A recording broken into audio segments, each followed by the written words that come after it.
오늘의 말씀 사사기 16장 15절부터 22절 말씀. 하나님 아버지, 목요일 아침 이 시간도 주님의 은혜를 함으로 주님 앞에 나갑니다. 이 시간에도 우리 모두에게 말씀을 통해 하나님의 음성을 들려주옵소서. 예수님의 이름으로 기도합나이다. 아멘. 할렐루야. 성교 성도 여러분, 오늘도 하나님의 은혜와 평강이 가득한 하루가 되시길 축복합니다. 오늘 우리에게 주시는 하나님의 말씀은 사사기 16장 15절에서 22절 말씀입니다. 삼손은 나실인으로 태어났기에 하나님께서 요구하신 나실인의 삶을 살아야 했습니다. 하지만 그는 자신의 정체성과 사명, 나실인 규례를 가볍게 여겼습니다. 오히려 하나님이 주신 힘을 자신의 능력으로 여겨 힘을 과시하고 죄를 짓는데 주저하지 않았습니다. 그를 사사로 세워 이스라엘을 블레셋의 손에서 구원하려고 하셨던 하나님의 계획은 실패한 듯 보입니다.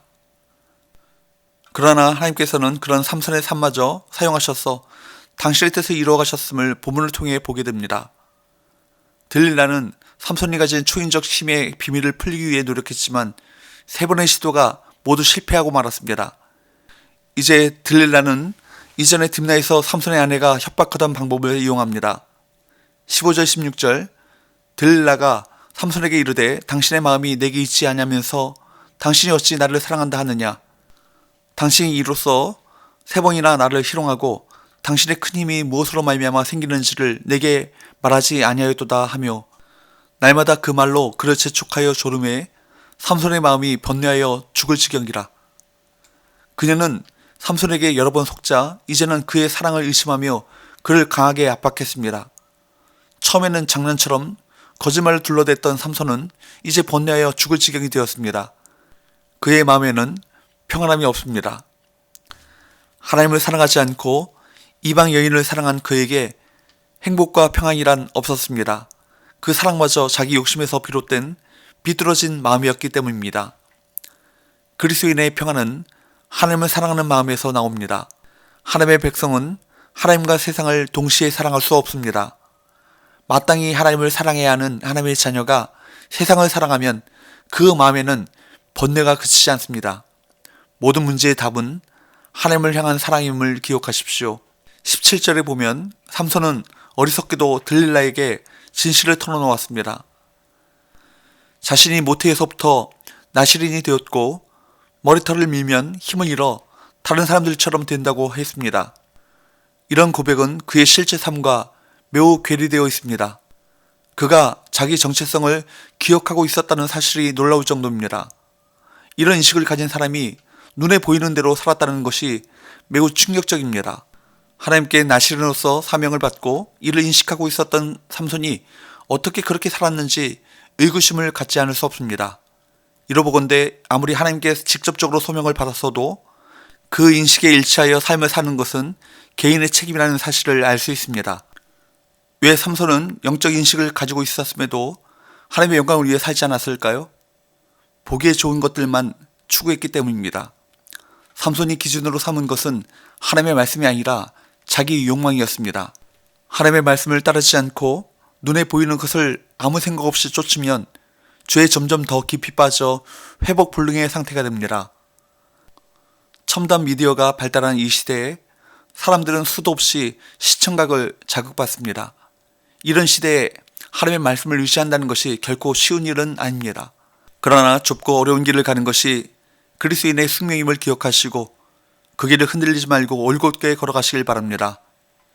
18절 19절에 보면 삼손의 비밀을 알게 된 들릴라는 그를 자기 무릎에 누워 잠들게 한 후에 그의 머리털을 밀었습니다.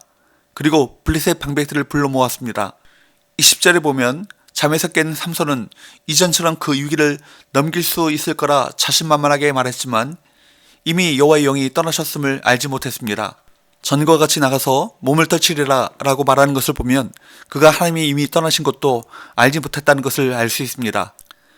21절에 보면 모든 능력을 잃은 삼손은 손쉽게 블레셋 사람들에게 붙잡혔습니다. 삼손은 두 눈이 뽑힌 채로 감옥에서 맷돌을 돌리는 신세가 되었습니다. 그의 인생은 하루아침에 몰락한 것처럼 보이지만 사실 이전부터 그 조짐들은 있었습니다.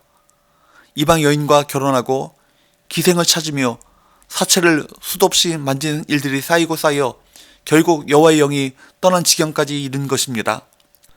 그의 전락은 오랜 기간에 걸쳐 누적된 죄의 결과였습니다. 비록 그의 삶은 추락했으나 하나님의 계획은 실패하지 않았습니다. 그것이 삼손의 최후가 아니었습니다.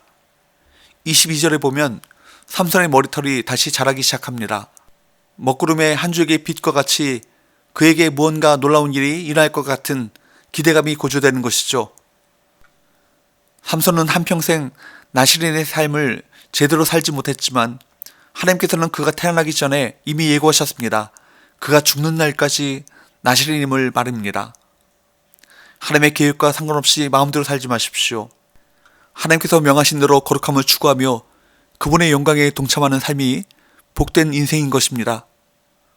하나님의 영을 힘입어 대적들을 손쉽게 무찌르는 불세출의 용사였던 삼손이었지만 그러나 그는 약점을 다스리지 못하고 불순종을 거듭하여 결국 비참한 신세로 전락하고 말았습니다. 성도가 거룩한 본분과 하나님의 말씀을 잊어버리면 이같이 됩니다. 성도가 거룩함을 잃어버리면 세상이 조롱합니다. 예수님께서는 우리를 소금과 빛으로 부르셨습니다. 소금이 짠맛을 잃어버리면 길에 버려져 밟힐 뿐입니다. 은혜를 소중하게 여기고 주님의 약속을 끝까지 붙드십시오. 그래야 최후에 하나님께 인정받습니다. 그리스도인답게 성령님께 붙들려 이 땅에서 사명을 다하시길 축복합니다. 기도합시다. 하나님 아버지, 우리의 정체성과 삶의 내용이 일치된 삶을 살아가길 원합니다. 우리에게 주어진 하나님의 귀한 은혜를 소중하게 여기고 주님의 약속을 끝까지 붙들게 하여 주옵소서. 그리하여 최후에 하나님께 인정받는 성도가 되게 하여 주옵소서. 예수님의 이름으로 기도합나이다. 아멘.